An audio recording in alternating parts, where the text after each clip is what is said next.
இவன் வேற ஒருத்த அமைதி இரு ரோஷன் கொஞ்ச நேரம். ரோஷன் ஒண்ணே இல்ல, அமைதியே இருமா கொஞ்ச நேரம், சரியா? கொஞ்சம் மச்சம் அறிவு இருக்கா இல்லையாமா உனக்கு? இல்ல நான் கேக்குறேன், கொஞ்சம் மச்சம் அறிவு இருக்கா இல்லையா?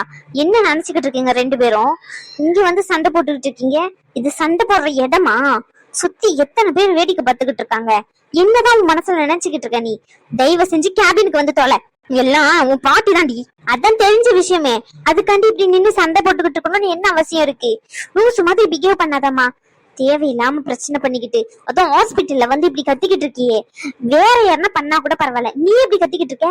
தயவு செஞ்சு உள்ளவா, ரூம்குள்ள போய் பேசிக்கலாம். பாட்டி உள்ளவா.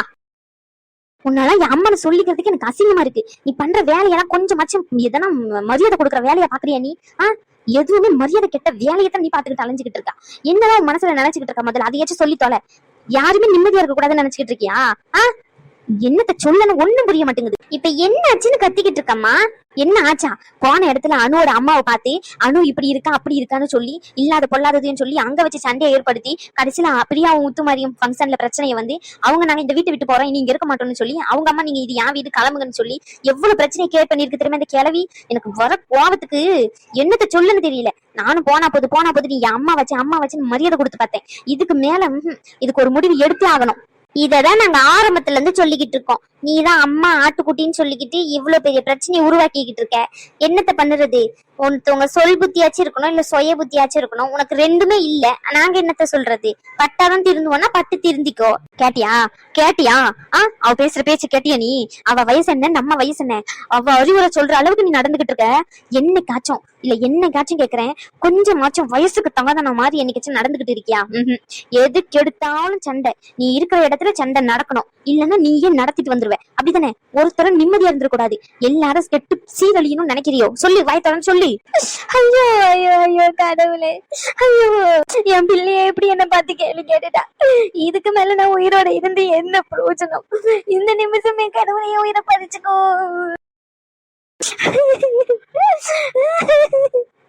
கடவுளே, எனக்கு ஏன் இந்த வாழ்க்கைய கொடுத்து வச்சிருக்கேன்னு தெரியலையே. என் பெத்த பிள்ளைய எப்படி என்ன பார்த்து கேள்வி கேட்டுட்டாலே. என் அம்மான்னு சொல்றதுக்கு பதிலா செருப்ப கழட்டி அடிச்சுக்கிறேன்னு சொல்றாளே. இதெல்லாம் கேட்டு இன்னும் நான் உயிரோட இருக்கணும். கடவுளே, எனக்கு ஏன் நல்ல சாவு கொடுக்காம இப்படி என்ன கொடுமைப்படுத்துறேன் கடவுளே. போதும் நிறுத்தி. நீ போட்ட டிராமா எல்லாம் போதும். இதுக்கு மேல நான் நம்புற மாதிரி இல்ல உன்னை. உடனடியா வீட்டுக்கு கிளம்பிட்டு எது வந்தாலும் வீட்டுல போய் பேசிக்கலாம். இதுக்கு மேல உன்னை என் கூட வச்சுக்கிட்டு இருந்தா என் குடும்பத்துக்கு தான் ஆபத்து. என்னை சுத்தி இருக்கிறவங்க எல்லாரையும் நீ அடிச்சுக்கிட்டு தான் இருக்க. அது கூட தெரியாம இத்தனை நாள் கண்மூடித்தனமா உன் மேல பாசத்தை வச்சுக்கிட்டு இருந்தேன். எனக்கு என்னமோ சந்தேகமா தான் இருக்கு. அனுவோட குழந்தை இந்த நிலைமைக்கு ஆளானதுக்கு நீ தான் காரணமோன்னு எனக்கு தோணுது. இப்பதான் எனக்கு அதுக்கான சந்தேகம் எல்லாமே வருது. ஆரம்பத்துல இருந்து உனக்கு அனுவை பிடிக்காது. அவளுக்கு உடம்பு சரியில்லைன்னு தெரிஞ்ச அடுத்த நிமிஷம் அந்த குழந்தை உயிரோட இருக்காது தங்காதுன்னு சொன்னது நீ. எனக்கு எல்லாத்தையும் கூட்டி கழிச்சு பார்க்கும்போது சந்தேகமா தான் இருக்கு. இதுக்கு மேல நீ இங்க இருந்து அது நல்லா இருக்காது. உடனடியே வீட்டை விட்டு கிளம்பு. நான் வீட்டை விட்டு கிளம்புன்னு சொல்லிட்டேன். வா வீட்டுக்கு கிளம்புவோம். வா, உன் பெட்டி பெட்டிக்கு எல்லாத்தையும் எடுத்து கொடுக்க. நீ எல்லாத்தையும் எடுத்துக்கிட்டு எங்க போவிய போ. அதை பத்தி எனக்கு கவலையே இல்ல. போன்னு சொன்னேன். உன் கால வேணா உழுவேன் ராஜானி, உன் கால வேணா உழுவேன் ராஜானி. என்ன எங்கேயும் போக சொல்லிடாத. எனக்கு யாருமே இல்ல. உன்னையும் அண்ணனை விட்டாம எனக்கு யாருமே இல்ல தாச்சாயினி. நான் எங்க போவேன் சொல்லு? யாருகிட்ட போவேன் சொல்லு தாச்சாயினி, சொல்லு. என்கிட்ட என்ன இருக்கு தாச்சாயினி? உங்களை விட்டா எனக்கு யாருமே இல்ல. என்னமா முதல்ல? ஏமா எனக்கு பாவத்துக்கு மேல பாவமா சேர்த்து வைக்கிற? என்னால முடியலமா. ஐயோ கடவுளே, உயிர் எடுக்கிறதுக்கு பதிலா என் உயிர் எடுத்த கூட நான் சந்தோஷமா போயிருவேன் போல. என்னமா பேச்சு பேசிக்கிட்டு இருக்க? லூசு மாதிரி பேசிக்கிட்டு இருக்க. உயிரை எடுக்கணுமாமே உயிரை? ஆமா, ஏற்கனவே இப்ப இருக்கிறத காணாது. இன்னும் எல்லாத்தையும் வர வச்சுக்கோ. சொல்லியே அமைதியா இருமா கொஞ்ச நேரம். தயவு செஞ்சு இந்த டிராமாவெல்லாம் வீட்டுல போயிட்டு வச்சுக்கோங்க. எல்லாரும் இங்கதான் நின்னு வேடிக்கை பார்த்துக்கிட்டு இருக்காங்க. போங்க வீட்டுக்கு. உங்க டிராமாவும் நீங்களும். இல்ல ரேஸ்மா, இந்த பாட்டி பண்ணது மன்னிச்சிரு ரேஸ்மா. நம்பிட்டேன், போ. ரகு, நீயும் மன்னிச்சிரியா? அமைதியா போயிரு. தேவையில்லாம என்கிட்ட வாங்கி கட்டிக்காத. பாட்டின்ற ஒரு காரணத்துக்காண்டி மரியாதை தரேன். ஆமா தாச்சாயினி, நீயாச்சும் என்ன மன்னிச்சிரு தாச்சாயினி. என்ன எங்கேயும் போக சொல்லாத தாச்சாயினி. நான் உன் கூடயே இருக்கேன் தாச்சாயினி. ப்ளீஸ் தாச்சாயினி. இனிமே எந்த தப்புக்கும் வம்பு தும்புக்கும் போக மாட்டேன் தாச்சாயினி. எது வந்தாலும் வீட்டுக்கு போய் முடிவு பண்ணிக்கலாம். வா, இதுக்கு மேல உன்னை என் கூட வச்சுக்க முடியாது. உனக்கான பாதுகாப்பான இடத்த நான் ஏற்படுத்தி தரேன். நீ எது வந்தாலும் வீட்டுக்கு போய் பேசிக்கலாம். வா, இங்க வேண்டாம். வான்னு சொன்னேன்.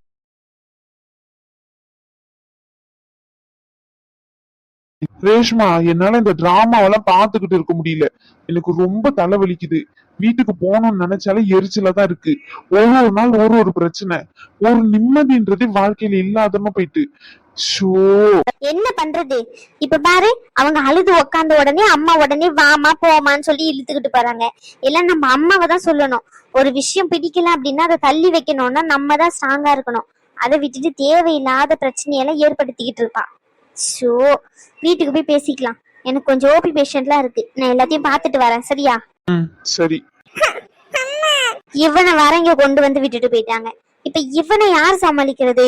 அதான் ஷாலினி இருக்கால, ஷாலினிய பாத்துக்க சொல்லலாம். ஷாலினி எங்க இருக்கா? அவ காலையில தானே போனா. சரி, யாராச்சும் நர்ஸ் இருந்தா ஃப்ரீயா இருந்தா அனுப்பிவிடு. ஒரு நர்ஸ் இங்க ரூம்குள்ள வச்சு பாத்துக்கலாம். நம்ம போகும்போது கூட்டிட்டு போவோம். நேரம் தான் ஆயிட்டு இல்ல, அப்புறம் என்ன? சரி. சர்ஜரி எல்லாம் முடிஞ்சுட்டா? ஆல்மோஸ்ட் எல்லாமே முடிஞ்சிருக்கும். ப்ராசஸ் போயிட்டு இருக்குமா இருக்கும். நான் போயிட்டு எதுக்கும் ஒரு வாட்டி பார்த்துட்டு அதுக்கப்புறம் ஓபி பேஷண்ட் பார்த்துட்டு வரேன். உனக்கு எல்லாமே க்ளோஸ் ஆயிட்டா? இன்னும் 2 பேஷண்ட் மட்டும் இருக்காங்க. அவங்கள முடிச்சிட்டேன்னா அவ்வளவுதான். ஸ்கேனிங் இருக்கு. சரி, ஓகே. ஸ்கேனிங் டாக்டர் வர சொல்லி இருக்குல்ல? ஆமா, ரிப்போர்ட் காமிக்க வருவாங்கல்ல, அத போய் பார்க்கணும். சரி, ஓகே. நீ அவனை நர்ஸ் கிட்ட சொல்லி பாத்துக்க சொல்லி. நான் போறேன். வேலைக்கு மேல ஒரே வேலையா தான் இருக்கு, எரிச்சலா இருக்கு.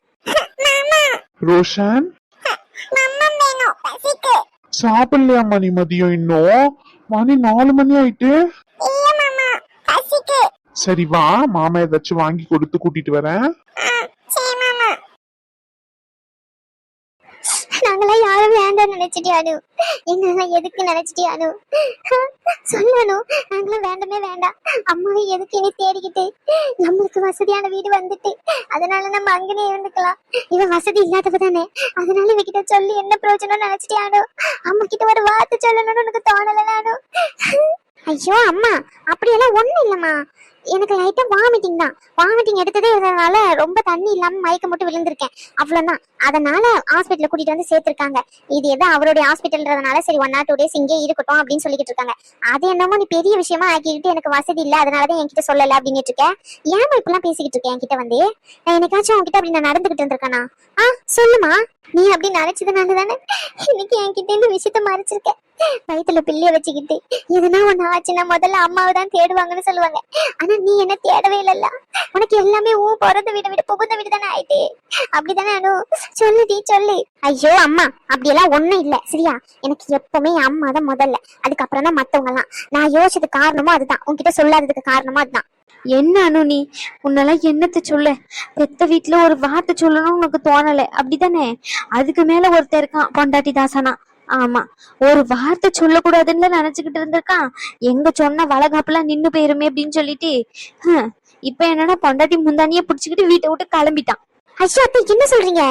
ஆமானு, அத்தை முத்தமாரி கிட்ட ஏன் சொல்லலன்னு கேட்க போய் அது ஒரு சண்டை வந்துட்டு அதனால வீட்டை விட்டு போயிட்டான். ஐயோ அத்தை, நான் தான் சொல்ல வேண்டாம்னு சொன்னேன். அதானே, உனக்கு பிறந்த வீட விட புகுந்த வீடு தானே முக்கியமா போச்சு. அதனாலதான் என்கிட்ட ஒரு வார்த்தையும் சொல்லாம இப்படி மறைச்சு வச்சிருக்கா, அப்படிதானே? ஐயோ அம்மா, அதெல்லாம் ஒண்ணும் இல்லம்மா. அதனாலலாம் மறைக்கல. முதல்ல என்ன நடந்துச்சுன்னு கேளு சரியா? அங்க பீச்சுக்கு போனோம். அங்க நான் ஏதோ தண்ணி குடிச்சது ஒத்துட்டியா என்னன்னு தெரியல எனக்கு சரியா. பிளட் டெஸ்ட் கொடுத்துருக்கு. வந்ததுக்கு அப்புறம் என்ன பிரச்சனை ஏது பிரச்சனை சொல்றேன். அது வாமிட்டிங் ஸ்டார்ட் ஆகி ரொம்ப நேரமா எடுத்துக்கிட்டே இருந்ததுனால தலை சுத்தி கீழே விழுந்துட்டேன். ஹாஸ்பிட்டல்ல கொண்டு வந்து அட்மிட் பண்ணாங்க. நைட் அட்மிட் பண்ணாங்க, காலையில முழிச்சுக்கிட்டேன்.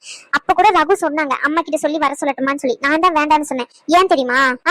ஏன் சொல்லு, ஏன் சொல்லு. இப்படி வந்து அழுதுகிட்டு நின்றுட்டு இருப்பேன், பாக்குறதுக்கு எனக்கு தானே சங்கடமா இருக்கும். இப்படி அழுதுகிட்டு நின்றுட்டு இருந்தானே எனக்கு எவ்வளவு கஷ்டமா இருக்கும். சொல்லுமா சொல்லு, கொஞ்சமாச்சும் யோசிச்சு பாருமா. இப்படி அழுதுகிட்டே இருந்தா என்னதான் அர்த்தம்? உடம்பு கெட்டு போயிடும். எனக்கு ஏற்கனவே இப்படி ஆனது ஒரு சைடு இருந்தாலுமே உனக்கு உடம்பு சரியில்லைன்னா என்னால தாங்கிக்க முடியுமா? எனக்கு ஒண்ணுன்னா உனக்கு தாங்கிக்க முடியாது. அதே மாதிரி தானே எனக்கும் இருக்கும். உனக்கு ஒண்ணுன்னா என்னால தாங்கிக்காம தானே இருக்க முடியும். சொல்லு, இப்ப சொல்லு. நான் பிறந்த வீட்டை விட புகுந்த வீட்டு தான் ரொம்ப மதிச்சுக்கிட்டு அவங்க கிட்டதான் இருக்குன்னு இப்ப சொல்லு. பணக்கார வீட்டுல கல்யாணம் பண்ணி போன உடனே என் பணத்திங்கிற ஏறிட்டு என் பொண்ணுக்குன்னு நீயே இப்படி சொல்லுவேன் நான் நினைச்சு கூட பாக்கலாமா? என்னதான் இருந்தாலும் ஒரு அம்மா கிட்ட சொல்ல வேண்டாமா? எவ்வளவு பதறி போயிட்டேன் தெரியுமா? அந்த அந்த கிளவி சொல்லும் போது எவ்வளவு கஷ்டமா இருந்துச்சு தெரியுமா? பிள்ளைக்கு எதுவும் ஆவலடி, பிள்ளைக்கு என்னால சொல்ல கூட முடியலடி, பிள்ளைக்கு ஆபத்துன்னு சொன்னாடி. நீ இந்த அளவுக்கு அழுகிற அளவுக்கு எதுவுமே இல்லை. நான் ரொம்ப நல்லா இருக்கேன். நீ இப்படி அழுதுகிட்டே இருந்தாதான் அதை பார்த்து எனக்கும் அழுக வரும், நானும் அழுவேன். பரவாயில்லையா? சொல்லு. அனு, ஐயோ நல்ல வேலை வந்தீங்களே. இங்க ஒரே அழுகையோ அழுக. எங்க அம்மா, நான் சொன்னதை சொல்லுங்க முதல்ல. நான் தானே சொல்ல வேண்டாம்னு சொல்லி அது சொன்னா நம்பவே மாட்டேங்கிறாங்க. நான் என்னதான் பண்றது சொல்லுங்க? இங்க பாருங்க, அழுதுகிட்டே இருக்காங்க. நான் என்னன்னு சொல்லி உங்ககிட்ட சொன்னேன்? நான் உங்களை மறந்துட்டேனா? அதனாலதான் வந்து அவங்க கிட்ட சொல்லலன்னு சொல்லி அழுதுகிட்டு இருக்காங்க. காலையில நான் கேட்டேம்மா சொல்லலாம் அப்படின்னு சொல்லிட்டு அப்ப அவ சொன்னா இந்த மாதிரி அவங்களுக்கே இருக்கணும் உடம்பு சரியில்லாம இருக்கு நம்மளும் சொல்லி அதுக்கப்புறம் இன்னும் கொஞ்சம் சிவியர் ஆயிடும் அதனால வேண்டாம் அப்படின்னு சொன்னான் அதனாலதான் நானும் இன்ஃபார்ம் பண்ணாம விட்டுட்டேன் இதுக்கெல்லாம் உட்காந்து அழுதுகிட்டு இருந்தா எப்படி நீங்க அழுதுகிறத பார்த்தா அவளுக்கும் இன்னும் கூட கொஞ்சம் கஷ்டமா தானே இருக்கும் அதனாலதான் சொல்றேன் அழுகாதீங்கம்மா ப்ளீஸ் எனக்காண்டி. என்னதான் இருந்தாலும் என் பிள்ளைக்கு உடம்பு சரியில்லையா, நீ சொல்லியிருக்கணுமா வேண்டாமா சொல்லு. கரெக்டு தான் இல்லைன்னு சொல்லல அவன் நைட்டை விட காலையில ரொம்பவே நல்லா இருந்தா அதனாலதான் சரி அப்புறமா சொல்லிக்கலாமேன்னு விட்டுட்டோம். சிவியரா இருந்தா உங்ககிட்ட இன்ஃபார்ம் பண்ணாம விடுவோமா? ம். ஆமா, இதுக்கு மேல நீ அழுதுகிட்டே தான் இருப்பானா, தயவு செஞ்சு இங்க வந்து கிளம்பிடுங்க, போங்க. அழுகாதீங்க ப்ளீஸ் அவ எவ்வளவு கஷ்டமா இருந்தா இந்த வார்த்தையை உங்களை பார்த்து சொல்லுவா. ப்ளீஸ் அழுகாதீங்க. இங்க பாரு இளவரசி, பிள்ளை சொல்றதும் சரிதான், அழுவாத கண்ணத்தோட. ஆமா, இவங்க வந்தது இப்பதான், அதுக்குள்ள நீங்க எப்படி தெரிஞ்சு வந்தீங்க? அதுக்குள்ள ஓபி பேஷண்ட்லாம் முடிஞ்சுட்டா என்ன உங்களுக்கு? பாட்டியும் அம்மாவும் இங்க வந்திருந்தாங்க ஒரு சின்ன சண்டையில அப்படியே ரோஷனை மறந்தாப்புல இங்கே விட்டுட்டு போயிட்டாங்க. அவன் பசிக்குதுன்னு சொன்னான் கேன்டீன்ல சாப்பாடு வாங்கிட்டு கொடுக்கலாமேன்னு கூட்டிட்டு போனேன். சரி உனக்கும் ஏதாச்சும் வேணுமா ஜூஸ் எதனான்னு கேட்டுட்டு போலான்னு தான் வந்தேன். பார்த்தா இங்க நின்று இவங்க அழுதுகிட்டு இருக்காங்க. யாருக்கு தெரியும் இங்க இங்க இருப்பாங்கன்னு சொல்லி. உங்களுக்கு ஏதாச்சும் வேணுமாம்மா வாங்கிட்டு வந்து தரவா? இல்லையா, அதெல்லாம் எதுவும் வேண்டாம். பரவாயில்லம்மா இருக்கட்டும் ஏதாச்சும் வாங்கி தரேன் வாங்க. நீங்களும் அழுதுட்டே இருந்திருக்கீங்களே இவளுக்கும் ஏதாச்சும் வாங்கிட்டு ஜூஸ் எதனா வாங்கிட்டு வருவோம். ரகு, எனக்கு எதுவும் வேண்டாம். அடி வாங்குவேன் நீ சாப்பிட்டு தான் ஆகணும் என்ன இப்படிதான் பண்றது எதுவுமே சாப்பிடுறதே இல்ல. என்ன கம்ப்ளைண்ட் பண்றீங்களா நீங்க? ஆமா கம்ப்ளைண்ட் பண்றேன்னு வச்சுக்கியேன் இப்ப என்ன அதுக்கு? அனு, இப்படி சாப்பிடாம இருக்க கூடாதுமா. அம்மா அவர் சும்மா வம்பு இழுத்துட்டு இருக்காரு, நான் சாப்பிடதான் செய்வேன். சரி நீங்க பேசிக்கிட்டே இருங்க நான் சாப்பிட்றதுக்கு ஏதாச்சும் வாங்கிட்டு வரேன் சரிங்களாம்மா? ஐசியூல இருந்து இப்படி அழுக்கூடாது அதுக்கப்புறம் வேற ஏதாச்சும் வந்தாங்கன்னா உங்களை தான் திட்டுவாங்க. எல்லாருக்கும் ஒரே ரூல்ஸ் தாம்மா. நீங்க அழுகிற மாதிரி இருந்தா கொஞ்சம் வெளியே நின்னுக்கோங்க ப்ளீஸ் அவளை ரொம்ப டிஸ்டர்ப் பண்ணாதீங்க. அழுகலாம் மாட்டோம்யா, பேசிட்டு இருந்து போயிருவோம். ஆ சரிங்கம்மா. சொல்லுங்க, உங்க பேர் என்ன? தேவிகா. ஏஜ்? 25 ஆகுது டாக்டர். சரி, என்ன ப்ராப்ளம் சொல்லுங்க. அது வந்து டாக்டர், எனக்கு பிரஸ்ட்ல ஒரு சின்ன கட்டி மாதிரி நான் டச் பண்ணி பார்க்கும்போது ஃபீல் ஆகுது. இன்கேஸ் அது கேன்சராக இருக்குமோன்னு பயமாக இருக்குது. அதான் நான் வந்து எக்ஸாமின் பண்ணி பார்த்தேன். எனக்கு அந்த கட்டி வந்து விசிபிளாக தெரியுது. நான் ஹாஸ்பிட்டலுக்கு இங்கே வந்திருந்தேன் அன்னைக்கு. அப்போது மேல் டாக்டர் தான் இருந்தாங்க. எனக்கு அவங்க கிட்ட கொஞ்சம் கன்வீனியண்ட்டாக இல்லை. எனக்கு ஏதோ ஒரு மாதிரி இருந்ததுனால உங்களை மீட் பண்ணணும்னு சொன்னேன் டாக்டர். ஓகே குட், நல்லா தெளிவாகவே பேசுகிறீங்க. இப்போ உங்களுக்கு எந்த சைடு விசிபிளாக தெரியுதுன்னு சொல்கிறீங்களா? Left side doctor. Okay, left side. Sister, நீங்கள் ஆல்ரெடி இன்ஃபார்ம் பண்ணியிருந்தீங்களே இந்த பேஷண்ட் தானே? ஆமாம் மேம், இந்த பேஷண்ட் தான். பிரஸ்ட் எக்ஸாமினேஷனுக்காக வந்திருந்தாங்க. நான் செக் பண்ண வரைக்கும் அவங்களுக்கு அந்த சின்ன கட்டி மாதிரி விசிபிளாக தெரியுது மேம். அதுவும் இல்லாமல் ஜெனிஃபர் டாக்டர் இப்போ தான் வந்து எக்ஸாமின் பண்ணி பார்த்தாங்க. அவங்களும் சொல்லிட்டாங்க மேம், ஆமாம் கட்டி இருக்குது அப்படின்னு சொல்லிட்டு. பட் ஆனால் அது கேன்சர் கட்டியா அப்படின்னு சொல்லிட்டு தெரியல. இவங்களாம் வந்து பக்கத்து வீட்டில் அந்த மாதிரி இருக்கிறவங்களுக்கு கேன்சர் இருந்ததுனால பயந்து வந்திருக்காங்க மேம். ஓகே, இங்கே பாருங்கம்மா, நீங்கள் பயப்படுற மாதிரி அந்த கட்டி கேன்சர் கட்டியெல்லாம் இருக்கிறதுக்கு வாய்ப்பு இருக்காது. ஏன்னா உங்களுக்கு ஏஜ் அந்த அளவுக்கு இல்லை. இன்கேஸ் இருக்கிறக்கும் வாய்ப்பு இருக்காதுன்னு 100% சொல்ல மாட்டேன். நம்ம ஒரு சின்ன ஸ்கேன் மாதிரி எடுத்து பார்த்துக்கலாம். அதுக்கப்புறம் டாக்டர், இன்கேஸ் அது கேன்சர் கட்டியாக இருந்துச்சுன்னா எப்படி? பயப்படுற அளவுக்கு எதுவுமே இருக்காதும்மா, சரியா? அவங்க தான் எக்ஸாமின் பண்ணி பார்த்துருக்கேன்னு சொல்லியிருக்காங்கல்ல. நான் இப்போதைக்கு உனக்கு ஸ்கேன் எழுதி தரேன். ஸ்கேன் எழுதி கொடுத்ததுக்கப்புறம் உனக்கு ஆல்ரெடி சொல்லியிருப்பாங்களே, நீ ஃபீஸ் பே பண்ணியிருப்பல?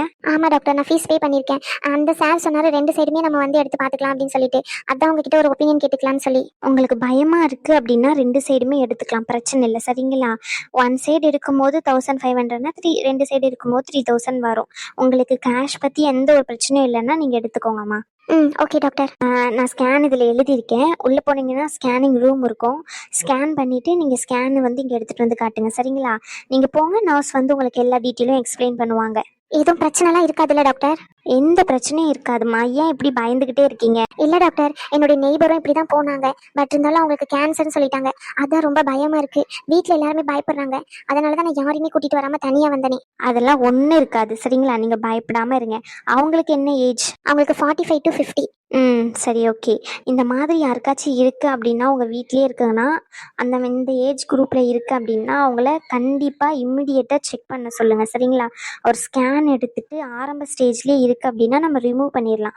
உங்களுக்கு இப்போதைக்கு தானே தெரியுது, எவ்வளோ நாளாக விசிபிளாக தெரியுதுன்னு சொன்னீங்க? 6 months தான் டாக்டர் விசிபிளாக தெரியுது. அதுக்கு முன்னாடிலாம் இந்த மாதிரிலாம் எதுவுமே இல்லை. 6 months தானே இருக்குன்னு சொல்கிறீங்க.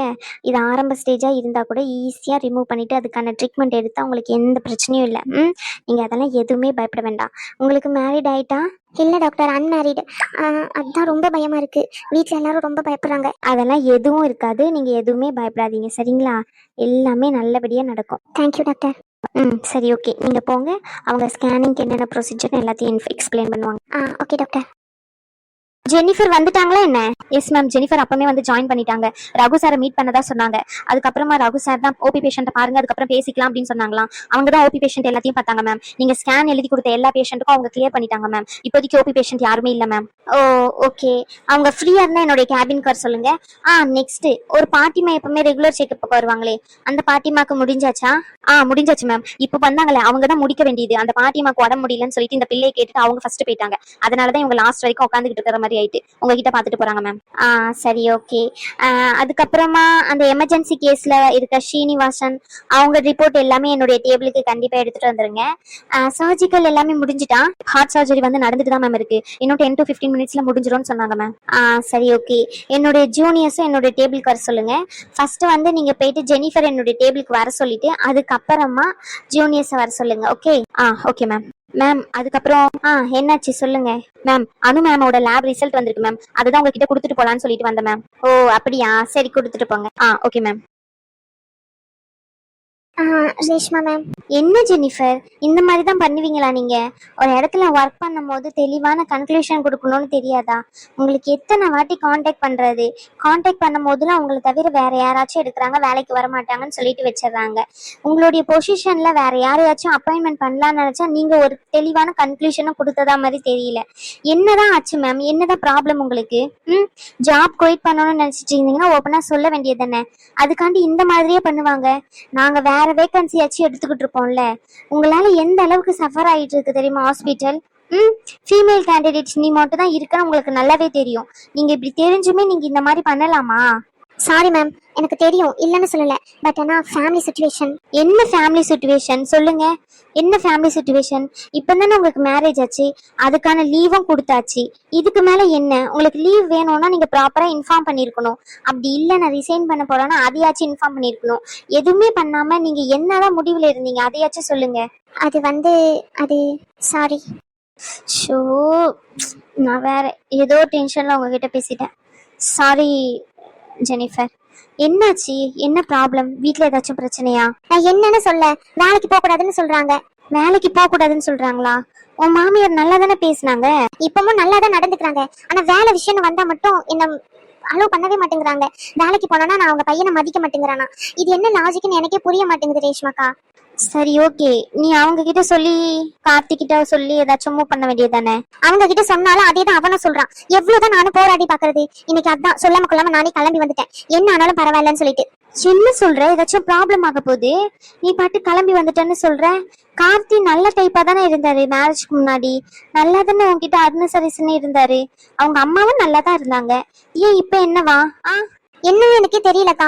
ஏன் இப்படி பிஹேவ் பண்றாங்கன்னே தெரியல. நான் அவங்க பையனை விட அதிகமா சம்பளம் வாங்குறானா. நான் இப்படி சம்பளம் வாங்கினா அவனை மதிக்கவே மாட்டானா. இப்படி வா போ அப்படின்லாம் கூப்பிடுறேன் பாத்தீங்களா, அவன் இவன் சொல்லி அப்படிலாம் கூப்பிடக்கூடாதான். நான் இதுக்கு முன்னாடி இப்படிதான் இருந்தேன். சரி ஓகே, மேரேஜ் ஆயிட்டு மரியாதை கொடுக்கணும்னு சொல்றாங்க. அதுக்கான மரியாதையை நான் தரதான் செய்யறேன், இல்லன்னு சொல்லல. ஆனா வேலைக்கு போக கூடாதுன்னு சொல்றது எந்த விதத்துல நியாயம் சொல்லுங்க?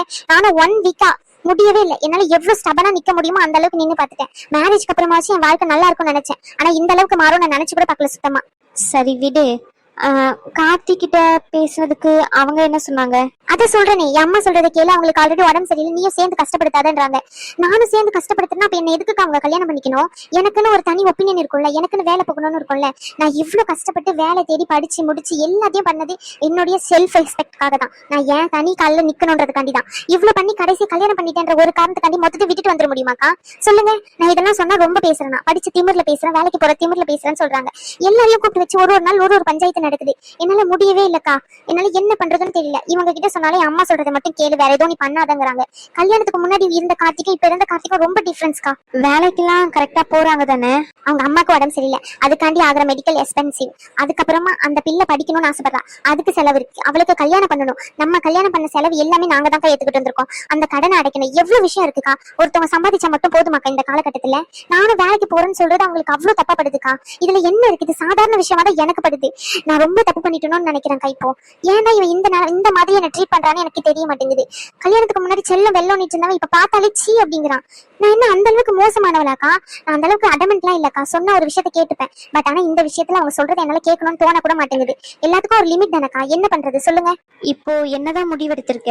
அவங்க எப்படி நான் சொல்றதை கேட்க மாட்டேங்கிறாங்களோ அதேதான்க்கா. எனக்கு வேலைக்கு போகணும். மத்தபடி அவங்க சொல்ற எல்லாத்தையும் நான் கேட்கதான் செய்யறேன். வேலைக்கு போற விஷயத்துல யார் சொன்னாலும் நான் கேட்க மாட்டேங்க்கா. அவ்வளவுதான். நான் ஸ்டபனா இருக்கேன். இப்ப சொல்லாம வந்துட்டேன்னு சொல்ற. அவர் இங்க வந்து பிரச்சனை பண்ணா என்ன பண்ணுவ? தெரியலக்கா, பாத்துக்கலாம்னு வந்துட்டாக்கா. எதுவா இருந்தாலும் இதுக்கு மேலதான் ஃபேஸ் பண்ணணும். நான் அதான் உங்ககிட்ட ஃபுல்லா எக்ஸ்பிளைன் பண்ணிட்டு சாரி கேட்டுட்டு திரும்பி ரீஜாயின் ஆகலான்னு வந்தேன். ரகு கிட்ட இன்னும் சொல்லல. நீங்க சொல்லிடுறீங்களா சார் கிட்ட? சரி, ஓகே, நான் சொல்லிக்கிறேன். அதெல்லாம் பிரச்சனை இல்ல. அவன் உன்கிட்ட எதுவும் கேட்டுக்க மாட்டான், சரியா? சரி, ஓகேக்கா. அந்த ஆபரேஷன் நடந்துட்டு இருக்கிறது யாருக்குக்கா? குட்டி பொண்ணு ஹார்ட் சர்ஜரி அவங்களுக்கா? அவங்களுக்கு தான் நடந்துட்டு இருக்கு. ஃபீஸ்லாம் ஃபுல்லா பே பண்ணிட்டாங்களாக்கா? ஏன் கேக்குற? இல்ல, என்கிட்ட ஹெல்ப் கேட்டிருந்தாங்க. நான் பண்றேன்னு சொல்லியிருந்தேன். அதுக்குள்ள இந்த மேரேஜ் நிறைய ப்ராப்ளம் வந்ததுனால அப்படியே மறந்துட்டேனா. அதான் இப்போ ஃபீஸ் பே பண்ணிட்டாங்கன்னா நான் அவங்க மத்த செலவுக்கு கேஷ் கொடுக்கலான்னு இருக்கேன். அதான். அதெல்லாம் ஒரு பிரச்சனையும் இல்ல. எல்லாமே வந்து ரகு ஆதியும் பாத்துக்கிட்டாங்க. நீ இருக்கிற இந்த நிலைமையில அதெல்லாம் ஒண்ணும் பண்ண தேவையில்லை. நீ நல்ல நிலைமைக்கு வா. கேஷ் எல்லாத்தையும் சேர்த்து வச்சு அதுக்கப்புறம் தானம் தர்மம் எல்லாம் பண்ணு, சரியா? இப்போதைக்கு உன்னை பாரு, உன்னை சுத்தி இருக்க கடன் ஆட, சரியா? சரிங்கக்கா. இப்போ நான் போய் ஓபி பேஷண்ட்டை பார்க்கவா? எம்மா தாயே, தயவு செஞ்சு போய் பாருமா. என்னால முடியல. எவ்வளோ ஓபி பேஷண்ட் இன்னைக்கு வராங்க. எப்படி இத்தனை நாள் தனியா சமாளிச்ச? இல்லக்கா, என் கூட இன்னொரு ஸ்டாஃப் ஒருத்தவங்க இருப்பாங்க. அவங்க எனக்கு முன்னாடி 1 மந்த்துக்கு தான் வேலை வேண்டாம்னு குயிட் பண்ணாங்க. அதனாலதான் உங்களுக்கு இவ்வளவு ப்ரெஷரா இருக்கு. இன்னொருத்தவங்களை நம்ம வேணா ஃபீமேல் டாக்டரை ரெஃபர் பண்ணலாம்னு நினைக்கிறேன். நீங்க என்ன நினைக்கிறீங்கக்கா? அதுதான் கரெக்ட். இன்னொரு டாக்டரை கண்டிப்பா ரெஃபர் பண்ணி தான் ஆகணும். பேஷண்ட் மேல பேஷண்ட் வந்துட்டே தான் இருக்காங்க. முடியவே இல்லை. நான் இன்னும் மத்தியானத்துல இருந்து சாப்பிடவே இல்லை. ஈவினிங் ஆயிட்டு. நான் போயிட்டு ஒரு டீ மட்டும் குடிச்சிட்டு வரேன், சரியா? சரி, ஓகேக்கா.